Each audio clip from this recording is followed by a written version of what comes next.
ঈদ মোবারক সবাইকে। ঈদের অনেক অনেক শুভেচ্ছা।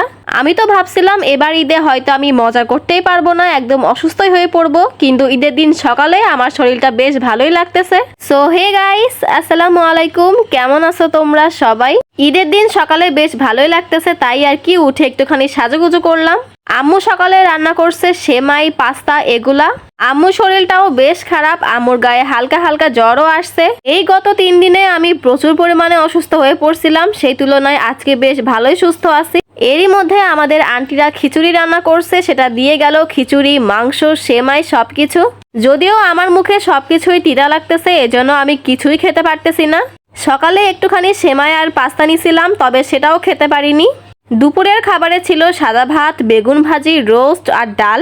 দুপুরের খাবারের ভাত আমি সবগুলোই একদম নষ্ট করে ফেলছি। সারাদিন তো তেমন আর কিছুই খেতে পারিনি, তাই একটুখানি হালকা পাতলার উপর রেডি হয়ে চলে আসছি আমি। আর এইটা আমার ফাইনাল লুক। দূরে কোথাও ঘুরতে যেতে পারবো না, কারণ শরীরটা একদমই ভালো না।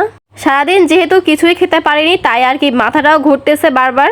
তাও আজকে ঈদ বলে কথা, চুপ করে বসে থাকবো এমন তো একদমই না। দুই বোন সুন্দর করে সাজুগুজু করে একদম বাড়ির পাশের মাঠে এখন ছবি তুলবো কিছু। এই তো আমাদের ছবি তোলা হয়ে গেছে। এরই মধ্যে আম্মু চলে আসছে। এখন 3 জন যাবো একটুখানি ভ্যানে করে ঘুরতে। হাঁটার শক্তি একদমই নাই ভাই আমার। আর এই তো হাতে আমি নতুন ব্রেসলেটটাও পরছি। ভ্যানের পেছনে বসছি আমি, আর সামনে বসছে আম্মু আর আপু। বাইরে এসে এখন বেশ ভালোই লাগতেছে। দেখো আম্মুর মুখটা একদম, আম্মুও বেশ অসুস্থ। আমরা এখন গরম গরম চা খাবো আর পোড়া রুটি খাবো। ভাবছিলাম ঈদে কত জায়গায় যাব, কত মজা করব, কত ঘোরাঘুরি করব, কিন্তু কিছুই হচ্ছে না। এদিকে দেখো একটুখানি ভিডিও করতেছিলাম, তোমাদের তারফি খালা কিভাবে একদম নষ্ট করছে আমার ভিডিওগুলা। এইদিকে দেখো চায়ের সঙ্গে আমার ড্রেসের কালার একদম ম্যাচ হয়ে গেছে।